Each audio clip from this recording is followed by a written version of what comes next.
não temos uma disputa, em momento algum, nós estamos dizendo que há uma disputa entre Bíblia e ciência. Não há um antagonismo entre Bíblia e ciência. O antagonismo que existe é entre a Bíblia Sagrada e as hipóteses, as especulações, as mentiras da ciência ateia. A ciência ateia constrói esse paradigma bestial, tá certo? E elimina a possibilidade da fraternidade universal. Faz dos homens animais irracionais disputando espaço. E produz esse tipo de resultado. Agora, a ciência nos fala, por exemplo, acerca das microevoluções. A Bíblia Sagrada denuncia a mentira da macroevolução, que diz que todos os seres não foram criados por Deus, mas surgiram aleatoriamente. E vieram de um mesmo ser unicelular. O mesmo ser unicelular produziu espécies diferentes. E isso nunca foi provado. Não há evidências. Agora, há evidência sim de que a espécie, tá certo, sofreu modificações ao longo do tempo, adaptações ao meio. Então temos a espécie pássaro, diferentes tipos de pássaro, e até um mesmo tipo de pássaro com características diferentes conforme o local em que ele é encontrado, porque ele adapta-se ao meio no qual vive. A mesma lógica pode se estender também ao ser humano. O ser humano tem uma origem comum. Qual é? Adão e Eva. De Adão e Eva, a partir daquela genealogia transmitida por tradição, através da Bíblia Sagrada, podemos ter uma noção do desenvolvimento da sociedade humana, chegando até Noé. Com isso temos um cataclisma, que foi o dilúvio, que aliás é documentado por diversos povos em diferentes locais do mundo, que têm as suas narrativas acerca de dilúvio. Com isso temos, por exemplo, diferentes povos falando acerca de um Noé. Temos, por exemplo, o mito, se eu não me engano, se é sumério ou babilônico, não me recordo agora, eu acho que é sumério, falando acerca do Utnapishtim. É o Noé deles, é a perspectiva narrativa deles acerca de Noé. E algumas pessoas podem dizer, veja a falsidade dessa narrativa, existem diversos Noés. E eu digo para você, veja a veracidade dessa narrativa. Há diferentes versões acerca de Noé. É tão real e foi tão universal que diferentes nações, diferentes povos têm a sua narrativa acerca desse personagem. É o seu ponto de vista. É como você pegar a cena de um crime e várias testemunhas. Cada testemunha tem a sua perspectiva. Assim foi a questão do dilúvio. Um grande acontecimento e diversas testemunhas dando as suas versões. E assim temos a questão do dilúvio na ótica de diferentes povos. E depois do dilúvio, o personagem de Noé, com a sua família, Sem, Cão e Jafé. Quando você analisa a Bíblia Sagrada, a história tal qual foi relatada, você consegue desmistificar algumas tolices e algumas narrativas vinculadas a conceitos racistas que são implantados nela. Por exemplo, a questão da origem da raça negra. Alguns, com má intenção, distorcem a narrativa, tentando implantar nela, incutir nela o seu pretexto para a justificação do racismo. Quando vemos acerca da narrativa de Noé, em momento algum, a Bíblia nos dá qualquer pista de que houvesse ali uma diferenciação racial. Todos três são filhos de Noé. Então, como veio a diferenciação de raças? Inclusive, o próprio teólogo aqui, ele trata de deixar um alerta com relação àqueles que olham para Noé e os seus personagens a partir da ótica de Hollywood. Então, a ótica hollywoodiana coloca um Noé caucasiano e filhos brancos, sendo o cão apenas a exceção, colocando o cão como o negro da história, tentando incutir já a justificação para o racismo. E aí o teólogo alerta aqui, talvez todos eles fossem negros. Talvez todos eles tivessem pele escura. Tá certo? Característica dos povos de regiões quentes, Palestina. Tá certo? Na verdade, Oriente Médio, né? O Grande Oriente Médio. Não somente a região da Palestina, o Grande Oriente Médio. Então ele traz essa hipótese aqui. Agora, além disso, nós trazemos a questão que a própria ciência fornece, não de forma definitiva, porque não há uma tese final para isso aqui, mas apenas uma possibilidade, mas a própria ciência nos fornece um subsídio falando acerca das microevoluções. O que é uma microevolução? Uma pequena diferenciação dentro da própria espécie, com uma adaptação ao meio. Então, por exemplo, a cor da pele. O que é a cor da pele no ser humano? Melanina. A reação da melanina à grande incidência de raios solares, como uma forma de proteção contra o câncer. Proteção do corpo humano, da pele humana, contra a grande incidência de sol. E quando não há grande incidência de sol? A ausência da reação da melanina. E assim temos a pele branca, a pele amarela, a pele parda, que já é uma questão de miscigenação, de mistura, a pele negra, e temos pessoas com a pele, com a melanina, uma grande reação de melanina, assim, uma cor negra mesmo, escura, e aquilo sendo então uma reação e uma proteção da pele humana. Temos então uma desmistificação de toda essa tolice racista acerca da origem da raça negra em cão, somente como consequência de uma atitude moral tomada por esse personagem. Isso deveria ser sabido por esse pastor que deu essas declarações infames, né? Aí vemos a questão da maldição. A maldição contra cão em virtude da seu comportamento. Na verdade, essas narrativas, elas trazem para nós, elas são como que uma referência para nós acerca das consequências dos atos. A questão, como o próprio teólogo colocou aqui também, não é uma questão espiritual. É uma questão muito natural. A atitude de reverência e de irreverência, essa é a questão. Sem Jafé, atitudes de reverência. Mesmo diante da falha do pai, ao tomar muito vinho, embebedou-se, despiu-se dentro da sua tenda, e aquele flagra que deram a ele nu, gerou em Sem e Jafé uma atitude de reverência, tanto que eles entraram de costas e cobriram o pai. E geraram em Cão uma atitude de irreverência, de tal forma que ele esqueceu toda a autoridade de seu pai e zombou dele. Ele passou a ter uma atitude de irreverência diante do seu pai. Ele não soube sanar aquela situação e continuar respeitando o seu pai e a autoridade que ele tem. Ele agiu de uma forma irreverente. Então veio aquela maldição, e a maldição cai sobre Canaã. Agora veja, a maldição de Cão e a consequência em Canaã é do ponto de vista do narrador.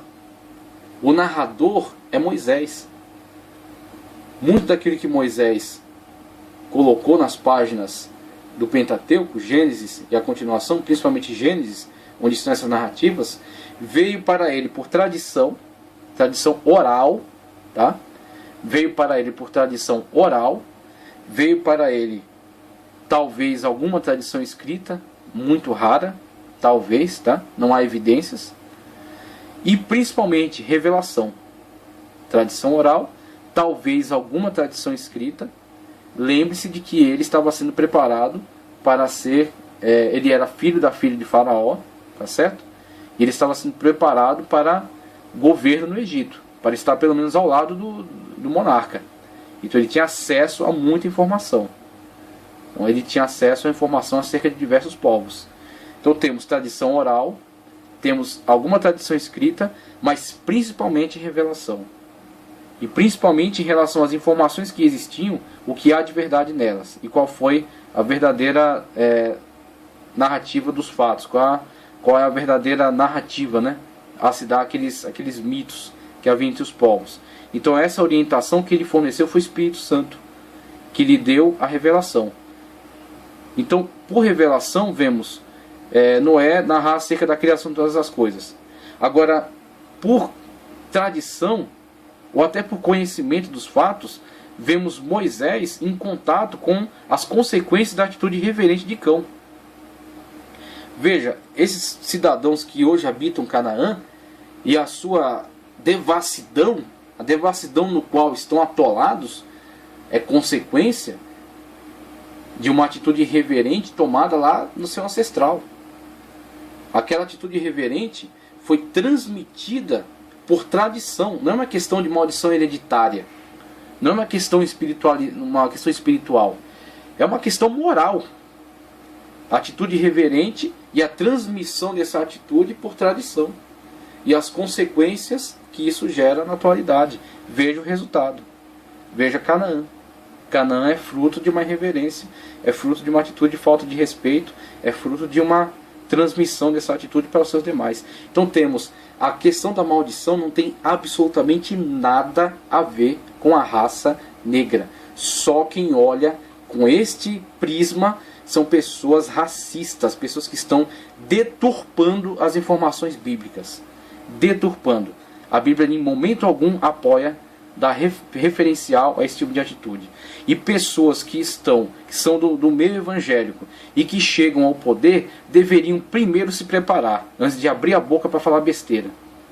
Tá certo? Então temos aí a questão da fraternidade universal referenciada pela Bíblia, tá certo? A questão bíblica que não entra em conflito com a ciência, no sentido da ciência falar acerca das microevoluções e a diferenciação das raças, por exemplo, a partir de uma questão natural, questão de melanina. Com isso temos Noé e os seus 3 filhos, que vão repovoar toda a terra, transmitir essa fraternidade universal, sendo toda a raça humana constituída de semelhantes, com uma origem comum, tá certo? E a diferenciação das raças baseadas nas microevoluções e nas adaptações ao meio, como uma forma de adaptação ao meio. Então temos aí teses, algo que é tese e algo que é referencial. Aquilo que é referencial dentro dessa proposta é a tradição, a revelação bíblica fornecida a nós, transmitida a nós por tradição, e em alguns pontos melhor esclarecida por meio de alguns aspectos científicos, algumas hipóteses científicas que são bastante aceitáveis. E por outro lado temos outras teses científicas que são baseadas em hipóteses não comprovadas e que têm por consequências desastres. Desastres, por exemplo, da formação de uma sociedade de pessoas que não veem os demais como seus semelhantes, que veem os demais simplesmente como outros seres que disputam com si mesmo o espaço e que têm que ser destruídos, têm que ser extintos, tá certo? E o paradigma humano sendo colocado a partir de um animal, a partir de um ser inferior. Um paradigma incorreto, tá ok? Então temos aí essas questões sendo abordadas, e na continuidade vamos ver um pouco acerca da teoria da evolução. Teoria da evolução.